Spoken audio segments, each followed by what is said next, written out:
Welcome back to another video brought to you by Brick Nation Media, and today we're continuing to follow the saga of Luka Doncic getting traded from the Dallas Mavericks to the Los Angeles Lakers. Happened to us all. The entire NBA is shocked, and so far, the best reaction I've seen to this has been Brian Windhorst coming out, talking about it on ESPN. He has a lot of inside connections to the NBA. Not the biggest Brian Windhorst fan, but I do respect him as far as his sources. So I want to see what people are saying around the league about this trade. We initially react to what happened, but now I want to see what happened with the Mavericks, what happened to Luka, and I want to see Brian Windhorst dive into the saga. So let's go ahead, get into the video, see what Brian Windhorst said about this. And this is Brian Windhorst just talking about it. We'll see what happened with this Lakers trade, but I'm still shocked. I don't know about all of y'all, but this has been a crazy trade. Has a 5 seed this year. This is not really about the Lakers. It's not really about LeBron. This is about the Dallas Mavericks and Luka Doncic. The most stunning trades, one of the biggest and most stunning trades in the history of the league. And obviously, because it is involving a legacy franchise and a legacy player like the Lakers and LeBron, we tend to focus on that. But that's not where the fascinating part is here, is my phone has exploded with agents and executives and players and all people with the game. The focus in the league is the Dallas Mavericks decision to trade Luka Doncic here. This is basically a rebuke. Yeah, that is the crazy part, because Luka's only 25. He's always the number one player that people want to take to start a franchise when we do all these GM polls here. And then also, he's been the MVP favorite 5 times coming into it at the beginning of the season. And then he hasn't gotten an MVP once. So that's also another thing with Luka Doncic. But yeah, this Mavericks trading Luka is the thing that confuses me the most, because this makes a lot of sense for the Lakers. But for the Mavericks, it doesn't feel like they won this trade at all. Not at all. So what is going on with Luka? A rebuke of him. This is them saying that they don't think they can win with him. They're worried about the kind of defense he plays. They're worried about the kind of way he keeps himself in condition. They're worried, obviously, about his ability to focus at the biggest moments.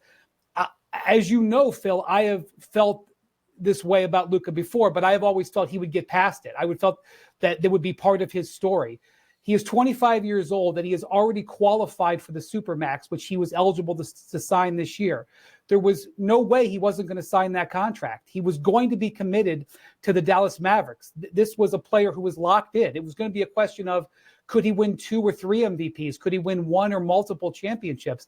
And it was the Dallas Mavericks who are pulling the plug on that. And not only that, they are not auctioning him off. They are not letting the league know, come to us with your highest bid. This was a pocket deal. This was like a $1 billion mansion changing hands. That's crazy too, because that's like, you go to your other friend, you know they can afford it. Like, okay, let's make this deal happen. So they just approached the Lakers. They knew the Lakers are going to be looking for their future after LeBron, and then you have Anthony Davis there, who's really the only star you could get back in return for Luka, outside of someone like Anthony Edwards or Jason Tatum, like another young star, or Giannis maybe, but Giannis is still older. They could really match the value of that, but you just go out there in the dead of night, 1v1. We don't want anyone to know this is happening. Like, this is some gangster style stuff. Like, just in the middle of the night, you're just going out there trading Luka Doncic. Like, everyone is shocked. And then he mentioned they're worried about his conditioning. Like, I get it. He's injured this year. Doesn't come in the best shape. Mentioned his focus. Like, they're concerned mostly about him just arguing with the refs. Sometimes that can hurt your teams at times with that. So I feel like that's a fair point with Dallas, but he still has time to get over that, and maybe giving him an ultimatum first.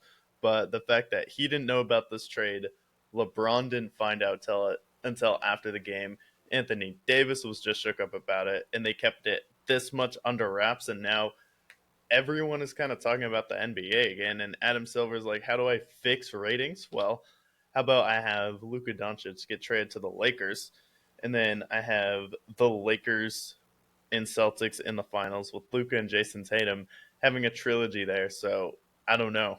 Maybe that's part of the NBA too thought this could be good for the league, but let's see what else he has to say. Where there was only one bidder as far as we know. And not only that, they didn't even get the entire package from the Lakers. Yes, they got Anthony Davis. They didn't get Austin Reeves. They only got one of the 2 first-round picks. The Lakers are still holding a first-round pick. How can you trade Luka Doncic and not have the second first-round pick? I mean, that's a minor footnote. Okay, now let me switch over to the Lakers, because the Mavericks side of this is the far, far more fascinating That's move. true. Because you only get 1 first-round pick back for Luka, especially Anthony Davis is older and has injuries. Like, it seemed like they would rather just shock Luka, get him out of there as fast as possible, not let the league know what happened, and then suddenly you just have Anthony Davis gone for Luka in the middle of the night. 1 first-round pick like Max Christie, that's not going to make a huge deal. And then the Lakers get back Maxi Kleber, who's a fine role player, Markieff Morris, the worst of the Morris brothers. Personally, I like Marcus better. Yeah, and then, the Jazz chip in, get a couple players there, but this is craziness right now. Let's see what else. Fascinating move. Far, far, far more fascinating move. But okay, switch to the Lakers. LeBron has dreamed about playing with Luka Doncic for years. This is something he never thought, but he badly, badly wanted.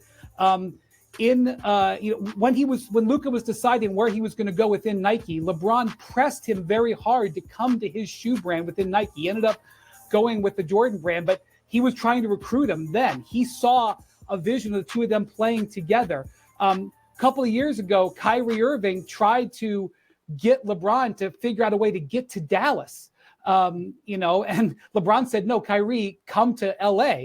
But, the reason that Kyrie wanted to think to see if that was possible when LeBron was a free agent was because. Okay. Yeah, we get it. So essentially we want to talk about the Luka section there, what Windhorst had to say, because I feel like that is interesting when you have players around the league talking about how much must the Mavericks hate Luka, where you just trade him in the dead of night here. So Luka seems like he's hopefully someone who can learn from this, but he's already been to the NBA Finals, took a bad Mavericks team to a conference championship, ended up getting swept by the Warriors. But him on the Lakers brand, him and LeBron, is LeBron going to be there now and extend his career so he can play longer with Luka? I guess so, but just getting into LeBron wanting to recruit him to a shoe brand, like, no one wants to go to LeBron James shoe brand. I'm sorry, but Jordan is just way more iconic right now as far as a shoe. No one's going out there wanting to join LeBron James shoe brand right now. You're not going to be Jordan as far as shoes. Like, they haven't released really any iconic shoes before. So, yeah, that's interesting here. But I'm interested to see how LeBron and Luka play together, because a lot of people are going to be like, their play style's the same, but made it work with Kyrie Irving. It's made it work with Dwayne Wade. So I do think this is something that can work, but LeBron's going to have to be off the ball. But it's going to start out in the game. LeBron probably starts out with the ball back and forth with Luka, and then they're just going to, hedge their minutes so you always have LeBron or Luka on the floor. The problem with that team is they're not going to be able to play defense at all this year. So I feel like when they win, they're going to have to score like 120, 130 points, but this is going to be entertaining to see. Adam Silver's trying to fix ratings right now, so I feel like this is another good step to it. But Windhorst with the inside scoop on just the Mavericks and not being sold on Luka Doncic. Well, the Lakers clearly are. He's only 25 years old, and the Dallas Mavericks fans clearly are, because they think this is the worst thing that has happened since the JFK assassination happened in Dallas downtown. So let me know what you think of this trade below. You're a Lakers fan. Are you ecstatic right now for Luka Doncic? And if you're a Mavericks fan, do you think you have any chance at all with this team? Do you think this team can get to the finals, or are you just heartbroken like some of the other fans we've seen in Dallas that were talking about this by the Dirk Nowitzki status? But most importantly, at the end of this video, subscribe, give this video a like or a dislike if you didn't like it, and then we'll be back with the podcast on Thursday, live streaming on YouTube. But most importantly, until then, stay brick.